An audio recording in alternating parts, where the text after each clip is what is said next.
আসসালামু আলাইকুম। সবাইকে অসংখ্য অভিনন্দন ও শুভেচ্ছা। এখন আমরা সরল সহজ সমীকরণ ও তার প্রয়োগ এর অঙ্ক নিয়ে আলোচনা করব। তো প্রশ্নে বলা হয়েছে একটি শ্রেণীর প্রতি বেঞ্চে 4 জন করে ছাত্র বসালে 3টি বেঞ্চ খালি থাকে। আবার প্রতি বেঞ্চে 3 জন করে ছাত্র বসালে 6 জন ছাত্রকে দাঁড়িয়ে থাকতে হয়। ওই শ্রেণীর ছাত্র সংখ্যা কত? আমি আবারও বলছি, একটি শ্রেণীর প্রতি বেঞ্চে 4 জন করে ছাত্র বসালে 3টি বেঞ্চ খালি থাকে। আবার প্রতি বেঞ্চে 3 জন করে ছাত্র বসালে 6 জন ছাত্রকে দাঁড়িয়ে থাকতে হয়। ওই শ্রেণীর ছাত্র সংখ্যা কত? ছাত্র সংখ্যার মান আমাদের চেয়েছে, তো আমরা জানি না যে কতগুলো ছাত্র রয়েছে, তাহলে আমাদের ধরে নিতে হবে যে ছাত্র সংখ্যা সমান x। এখন প্রশ্ন মতে বলা হচ্ছে যে প্রতি বেঞ্চে 4 জন করে ছাত্র বসালে প্রতি বেঞ্চে এক ছাত্রের মধ্যে 4 জন করে বসানো হচ্ছে, তাহলে কি হলো, 3টি বেঞ্চ অবশিষ্ট থাকে, অর্থাৎ 3টি বেঞ্চ খালি থাকে। আবার প্রতি বেঞ্চে 3 জন করে ছাত্র বসালে, আবার প্রতি বেঞ্চে কতজন ছাত্র? 3 জন করে ছাত্র বসানো হলে 6 জন ছাত্রকে দাঁড়িয়ে থাকতে হয়।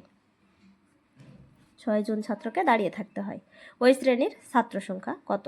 তো আমরা যদি এখন ক্যালকুলেশন করি তাহলে কি পাবো? 4 হচ্ছে লসাগু, x প্লাস 3 4 12 সমান x মাইনাস 6 ভাগ হচ্ছে 3x প্লাস হচ্ছে 3 12 36, যদি আড়াআড়ি গুণ করি তাহলে 4x মাইনাস 4 6 24। যেহেতু আমরা x এর মান নির্ণয় করব, তো x ধনাত্মক রেখে মান স্থানান্তর করব। 4x মাইনাস হচ্ছে 3x, যদি আমরা স্থানান্তর করি তাহলে মাইনাস প্লাস হয়ে যাবে, প্লাস মাইনাস হয়ে যাবে। এখন 36 যদি 24কে আমরা স্থানান্তর করি জায়গা, তাহলে কি হবে? প্লাস 24 বা x ইজিক্যাল টু কত? 36 আর 24 যোগ করলে হয় 60। অতএব x সমান 60 জন। ছাত্র সংখ্যা তাহলে আমরা কত পেলাম? ছাত্র সংখ্যা x ইজিক্যাল টু 60 জন। প্রশ্নে বলা হয়েছে একটি শ্রেণীতে যতজন ছাত্র আছে প্রত্যেককে তত টাকা করে প্রদান করলে মোট 6561 টাকা হয়। ছাত্র সংখ্যা কত? তো ছাত্র সংখ্যা যদি আমরা বের করতে যাই, প্রথমে তাহলে ধরতেই হবে যে ধরি ছাত্র সংখ্যা x, ছাত্র সংখ্যা সমান x। এখন একটি শ্রেণীতে যতজন ছাত্র আছে তাহলে প্রত্যেককে তত টাকা করে দেয়, তাহলে কি হবে? যদি একজন ছাত্র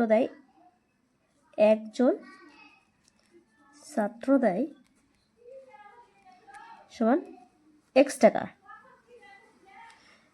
যতজন ছাত্র তত টাকা করে দিচ্ছে, তাহলে একজন ছাত্র দেয় কত? x গুণন x টাকা। তাহলে প্রশ্ন মতে কত হবে? প্রশ্ন মতে x গুণন x অর্থাৎ x স্কোয়ার ইজিক্যাল টু কত টাকা হলো? 6561 টাকা, বা x সমান কত? 6561। যদি আমরা বর্গ করি তাহলে কত পাবো?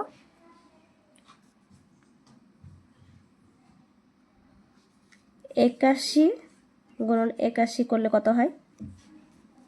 1 1 1, 8 1 8, 8 1 8, 8 8 8 64, 1 8 8 16 6, হাত থাকলো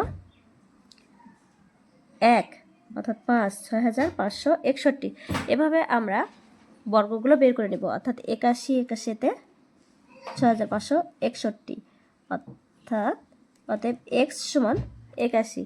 তাহলে কি পেলাম? ছাত্র সংখ্যা x সমান 81। এটাই হচ্ছে নির্ণয়ের অ্যান্সার। এই ছিল আমাদের আজকের অঙ্ক। এতক্ষণ আমাদের সঙ্গে থাকার জন্য আপনাদের অসংখ্য ধন্যবাদ।